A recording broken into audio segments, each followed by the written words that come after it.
Assalamualaikum warahmatullahi wabarakatuh. Waalaikumsalam warahmatullahi wabarakatuh. Excellency to Ma'am Dr. Ida Isnawati, M.Pd, as a lecturer of English Learning Assessment.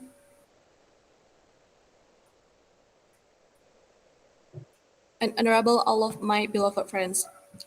Here, we from Group 4 will present our material about testing writing.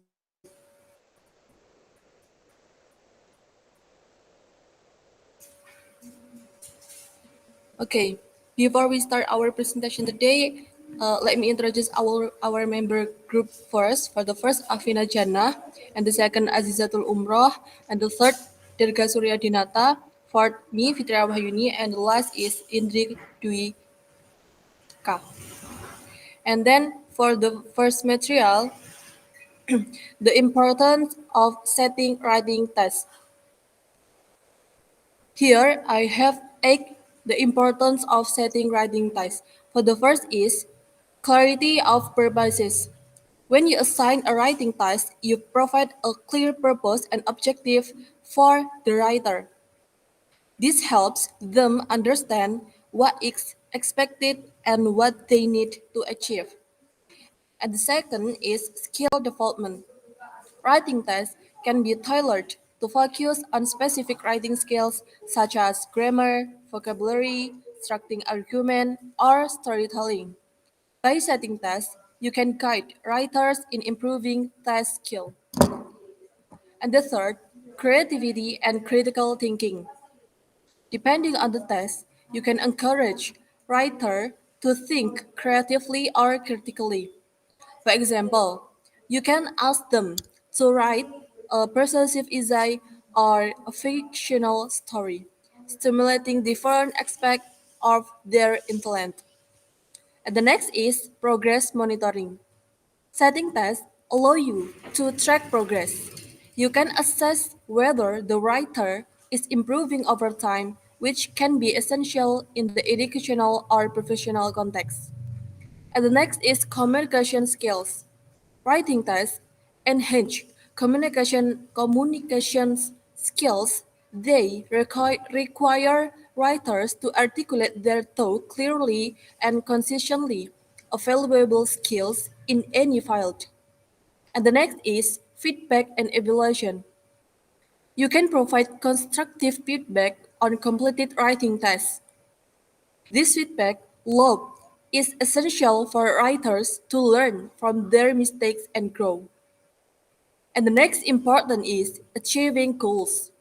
In professional settings, writing tests are often aligned with broader goals such as marketing, research, or documentations. Completing tests thus contributes to the achievement of the goals.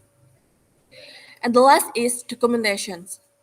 Writing tests also serve as a means of documenting information, ideas, or process. This documentation can be useful for reference, knowledge sharing, or compliance purposes. Okay, for the next material will be delivered by Aziza. To deliver, Aziza, time is yours.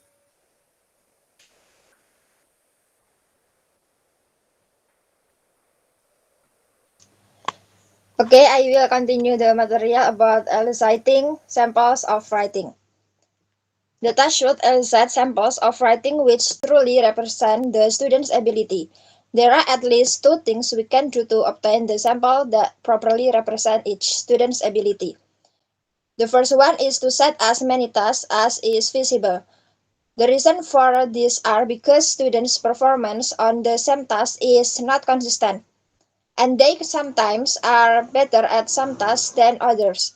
Therefore, giving many different tasks will enable the task developer to see the student's performance as objectively as possible.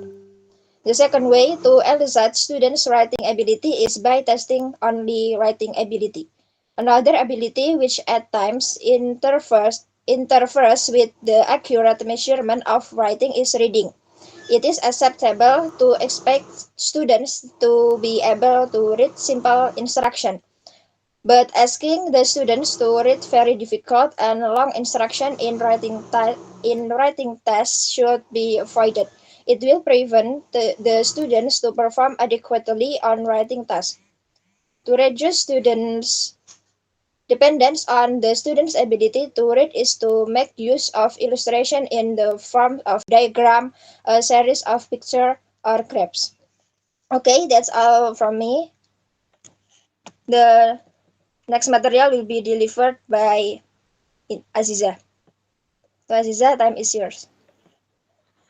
Okay, thank you.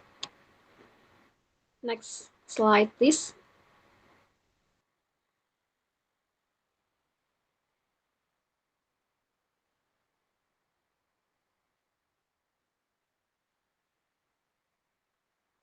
Okay, for the third material is about the samples of writing can and will be scored reliably.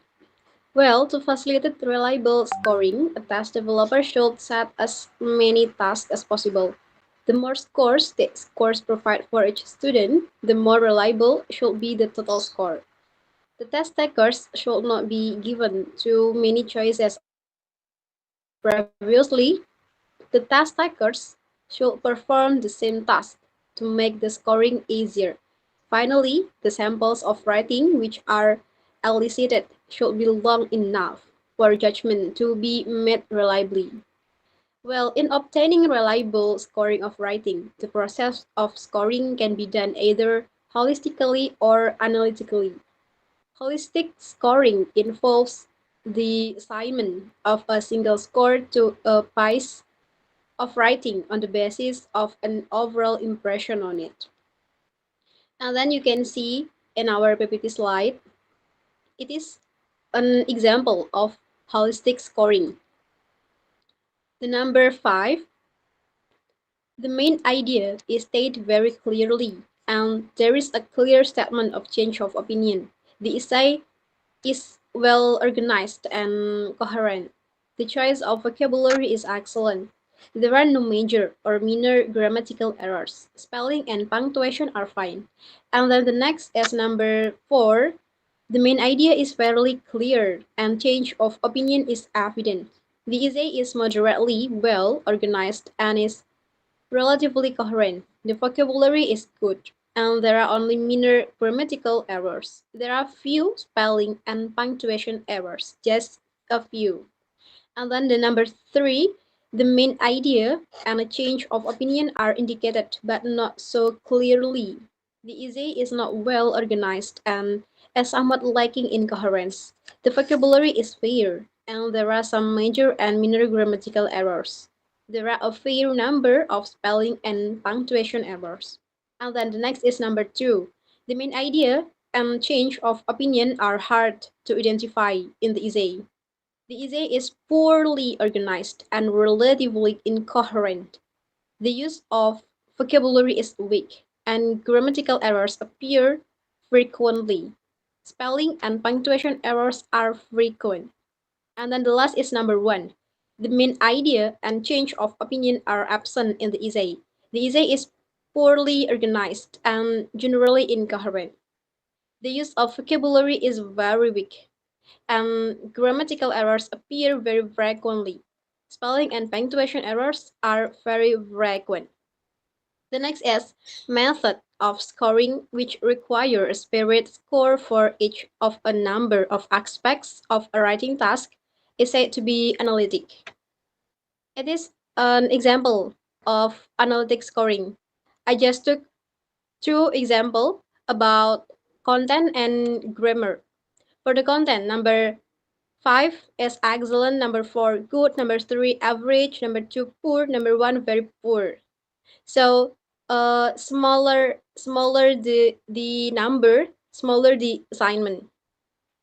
Also in grammar, number 5 is for excellent, no errors, full control of complex structure, and number 4 is good, almost no error, good control of structure. Number 3 is average, some errors, fair control of structure. Number two is poor, many errors, poor control of structure. And number one is very poor, dominated by errors, no control of structure. Same as the content, smaller the number, smaller the value, or smaller the assignment. Okay, that's all for me. The next material will be delivered by Indri. To Indri, time is yours.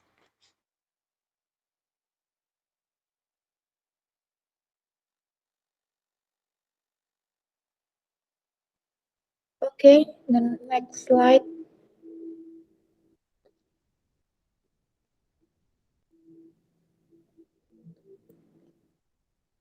For the choice between holistic and analytic scoring. The choice between holistic and analytic assessment depends on the purpose of the test. Analytic assessment involves evaluating specific elements of reading, for example, vocabulary, grammar, composition, and extra. Analytic scoring is used when scoring is conducted by heterogeneous, less well-trained people or in a number of different places.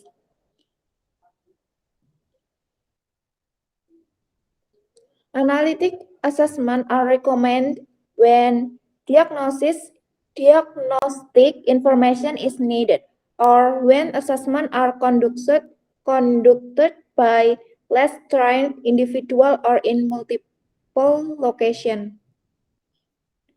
Then, whereas a holistic assessment provides a more general overview.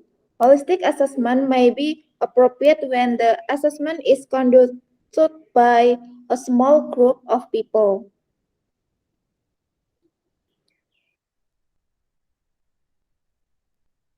If diagnostic information is required, then analytic scoring is essential.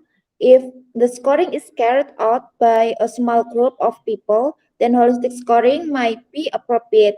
Analytic scoring is used when scoring is conducted by heterogeneous, less well-trained people or in number of different places. So, regardless of the assessment method used, it is advisable to involve multiple assessors. Then, however, whichever is used, multiple scoring involving two or more scorer in suggested. That's all from me. For the next material will be delivered by Derga. Okay, thank you very much for the time. And the next material for the next slide. Okay, the key points regarding the role of multiple scores for accurate assessment. Uh, there are there are five key points, and the first is comprehensive evaluation. So, using multiple scores allows for a more comprehensive evaluation of a subject or situation. Instead of relying on a single measure, considering multiple scores provides a broader perspective and a more accurate assessment. And the second is reduction of bias. Different scores can capture various aspects of performance and characteristics, reducing the potential of bias that may arise from relying solely on one score. By considering multiple scores, a more objective and well-rounded assessment can be achieved. And the third is holistic understanding. So, multiple scores enable a holistic understanding of the subject being assessed. Each score may represent a different dimension or attribute, allowing for a more nuanced evaluation that takes into account various factors and considerations. And the fourth is validation and reliability. The use of multiple scores enhancing the validation and reliability of the assessment process. By cross-referencing and comparing different scores, it becomes possible to identify patterns, trends, and consistencies, leading to a more robust and trustworthy assessment outcome. And the last is identification of strengths and weaknesses. Multiple scores provide a clearer picture of an individual's or any entity's strengths and weaknesses. By analyzing different scores, it becomes easier to pinpoint specific areas of excellence as well as areas that require improvement, facilitating targeted interventions and strategies. So, emphasize the importance of using multiple scores for accurate assessment as it helps overcome the limitation of relying solely on one measure. By considering various scores, a more comprehensive, unbiased, and reliable evaluation can be achieved, leading to better decision making and outcomes. Okay, I think that's all of our material today. Thank you very much for all attention, and hopefully what have we talking about in this video will be give benefit for us. Okay, thank you very much for your kind attention. Uh, and the last, wassalamualaikum warahmatullahi wabarakatuh. Assalamualaikum warahmatullahi